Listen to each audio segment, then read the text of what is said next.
I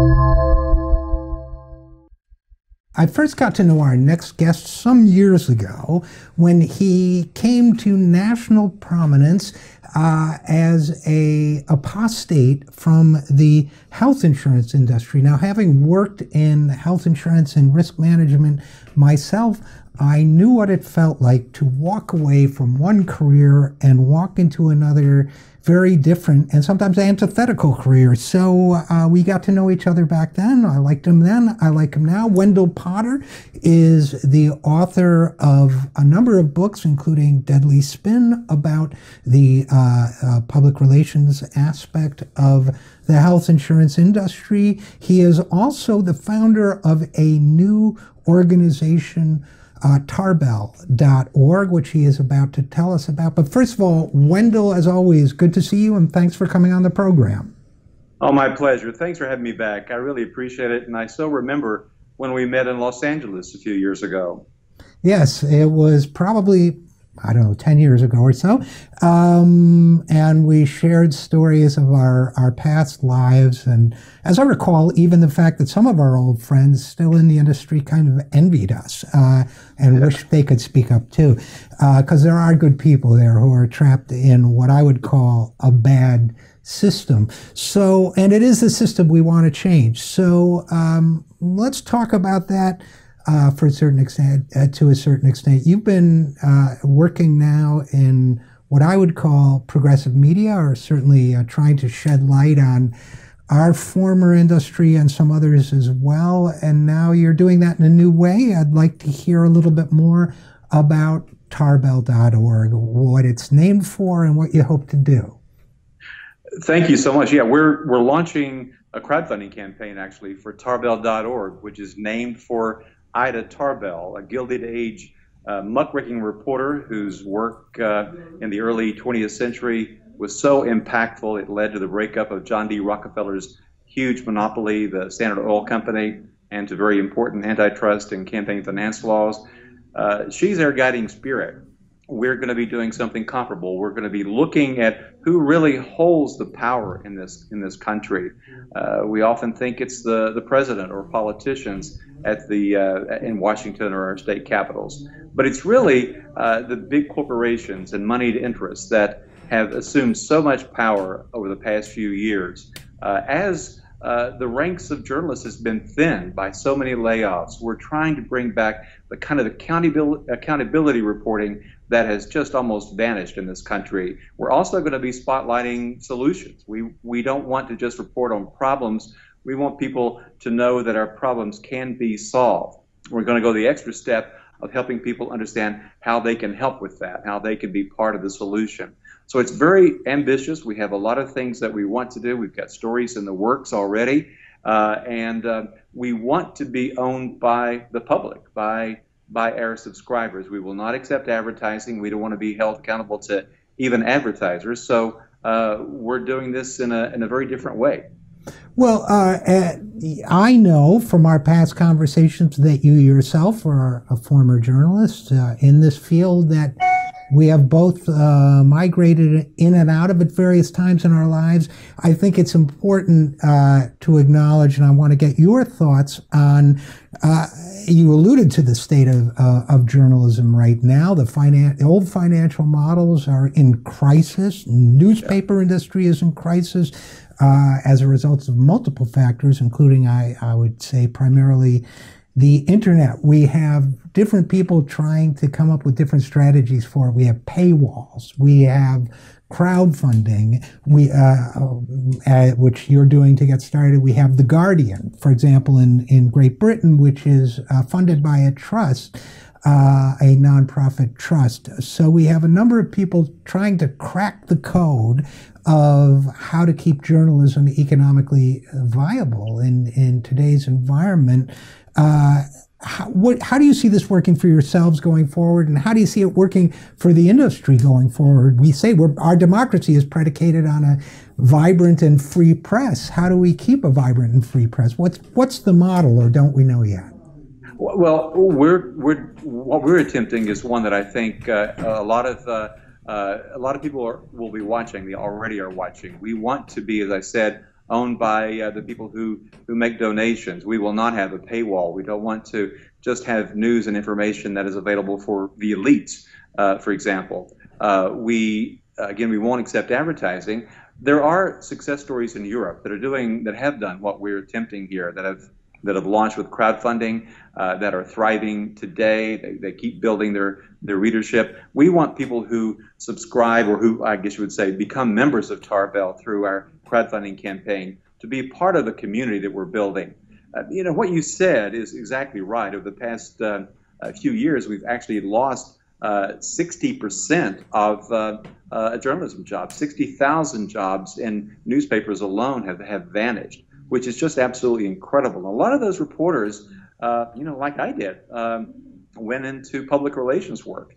And when I was a young reporter, there was about an equal number of PR people and journalists. Now, PR people outnumber journalists 5 to 1. So the odds are really stacked against us, and those folks are doing what I used to do, many of them. They're churning out propaganda for their employers and for the trade groups and their lobbyists to help their corporations have an advantage over the rest of us. We're trying to do something very different, and we think that we can succeed with this model and be one of the models that will endure. We absolutely have to have journalism to endure, or we will not be able to lay claim to the fact that we're a democratic republic anymore. So it's an interesting development in a way, because so many people in the journalism field have gone into public relations, selling basically, and now in effect a lot of us are forced to sell ourselves, right? That's right. We are, and it's a shame. And a lot of reporters who've been laid off are still trying to make a living as writers, as freelancers. And one of the things we want to do, by the way, is hire as many of them as we can to help develop the stories that we need, the investigative and solutions stories that we will publish.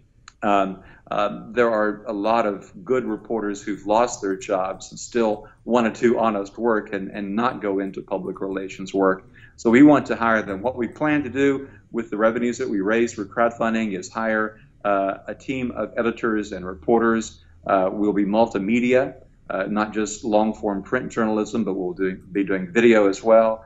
And we will work with freelancers. We want to have a significant freelance budget so that we can hire those reporters who've been laid off around the country to help us get the news and information out that is just not being done. We've lost, as one Pulitzer Prize-winning journalist reported a few years ago or wrote about, we're losing the iron core of journalism. There is still journalism obviously being done, but some of the most important work is just not being done, and we want to restore that.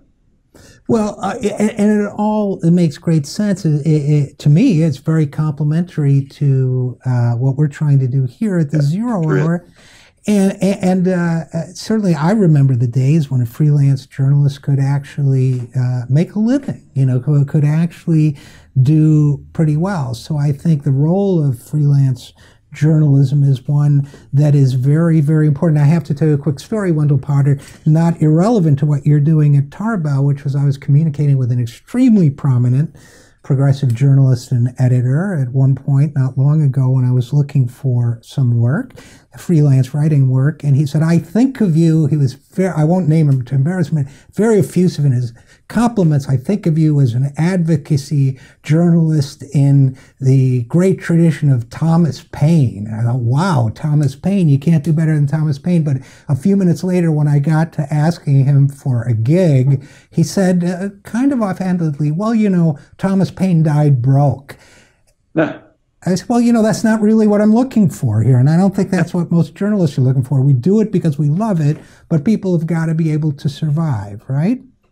Exactly. And we want to, and we will pay a good wage and with benefits. Health insurance is so important. So we will absolutely, for those who are employed by us, offer those kinds of benefits. And for those who work with us on a freelance basis, pay them fairly for good work. It's so important. And you mentioned advocacy journalism, and I think it's worthy. We draw a bit of a distinction between solutions journalism and advocacy journalism. We're a 501c3. We're nonprofit.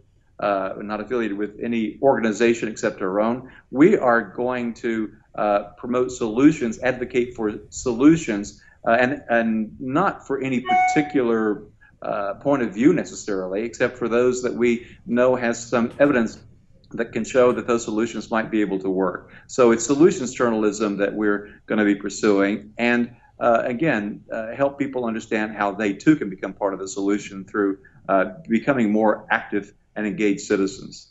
You know, it's a very interesting framing, solutions journalism, Wendell, and I want to talk to you about this for a second because, and I call what I do advocacy journalism, but the one thing that, I will make clear in my writing or whatever, video work or radio work, what my opinion is. But one of the things that's really, it's gotten me in trouble sometimes, I think, particularly with political folks, and I want your thoughts on this, and occasionally maybe rob me of attention or whatever, but I think telling the truth comes first and foremost. And I think that no meaningful change comes by misrepresenting the truth, concealing an aspect of the story that may not suit your preconceived notion.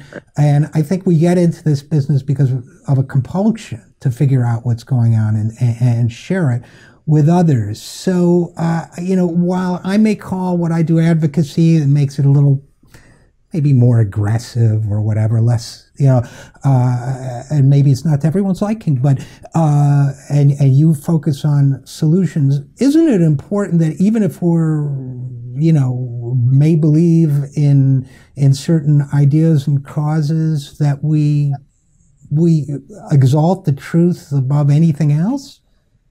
Oh, absolutely right. And one of the reasons I left my corporate job, it was after a crisis of conscience that was caused largely by my coming to terms and waking up to the realization that what I was often doing in my corporate job was the exact opposite of what I tried to do as a reporter, which was to provide fair, certainly objective as I could be, and honest reporting that was not misleading, that was not intended to obscure any important facts. And I found that in my corporate job, that's what I was doing. I was, in many cases, obscuring or leaving out important pieces of information that would help tell a broader and more truthful story.